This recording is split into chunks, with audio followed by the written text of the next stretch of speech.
पढ़ा नहीं बन पाएगा। सर स्टार्ट करते हैं। करूँ स्टार्ट? Yes sir. ओके, तो गुड आफ्टरनून स्टूडेंट्स। तो आज हम देखेंगे प्रतिबिंब का बनना कौन से लेंस से? उत्तल लेंस से।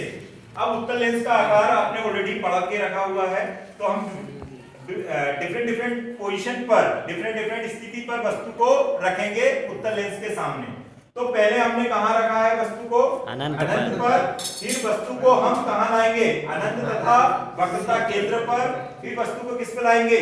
वक्रता केंद्र पर। फिर वस्तु को वक्रता केंद्र तथा मुख्य फोकस के बीच में रखेंगे और फिर फोकस पर रखेंगे। इसमें एक केस बचा हुआ है बच्चों, मैं इसको आपको बाद में बताऊंगा क्योंकि ये बोर्ड में थोड़ा स्पेस कम होने के कारण, और इनमें एक कॉमन चीज भी थी इसलिए मैंने इसी वीडियो में बता रहा हूं।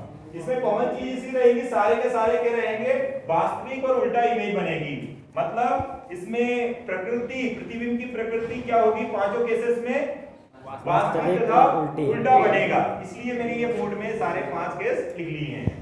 अब देखिएगा, इसमें हमने रूल्स पढ़े होंगे, 2 रूल्स पढ़े होंगे, तो दोनों रूल्स को ही हमने अप्लाई किया, ज्यादा कुछ नहीं करना पड़ा हमें। तो जब अनंत पे रखा तो रूल क्या बोलता है? इसके समांतर, मुख्य अक्ष के समांतर आती है और अपवर्तन के बाद फोकस से जाती है। ऐसी 3 किरणों को हमने पास कर दिया।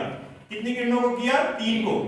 तो हमने देखा कि हमें क्या मिला? प्रतिबिंब की स्थिति मिली, और क्या मिला? प्रतिबिंब की प्रकृति मिली और प्रतिबिंब का आकार मिला।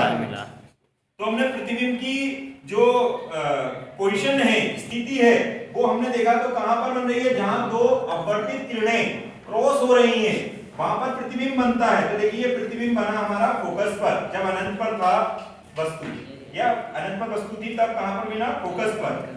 नेचर मतलब प्रकृति कैसी मिली? वास्तविक उल्टा। और साइज ऑफ इमेज मतलब प्रतिबिंब का आकार जो है वो बिंदु के आकार का मिला, बहुत छोटा मिला। अब हमने क्या किया? वस्तु को अनंत से उठाकर मुख्य अक्ष पर ले आए, लेकिन मुख्य अक्ष में हम C के आगे रख रहे हैं, मतलब अनंत और C के बीच में रख रहे हैं। तो फिर से हमने वही रूल लगाया, रूल हमने चेंज नहीं किया। सारे जितने प्रतिबिंब देखेंगे सभी में दोनों रूल ही हमने अप्लाई किया है।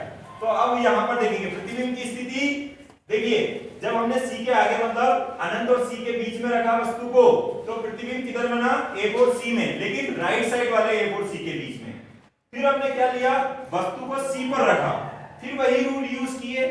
लेकिन ये आपको याद रखना होगा, जब भी आप लेफ्ट साइड वाले C पर वस्तु को रखते हैं तो प्रतिबिंब आपका राइट साइड वाले C पर बनना चाहिए और प्रकृति चेंज नहीं होनी चाहिए। मतलब प्रकृति वास्तविक और उल्टा जो 2 केस में पढ़े हैं इसमें भी वही बननी चाहिए। वस्तु का आकार अगर आप देख रहे होंगे, ये जो साइज है और ये साइज है लगभग बराबर ही दिख रही हैं, तो आप बोलेंगे वस्तु की जो आकार है उसी आकार के साइज का प्रतिबिंब भी बन रहा है।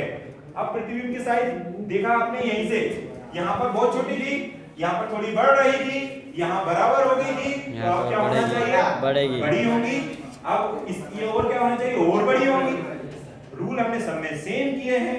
आई होप ये प्रतिबिंब का बनना आप उत्तल लेंस से समझ गए होंगे। Okay, thank you.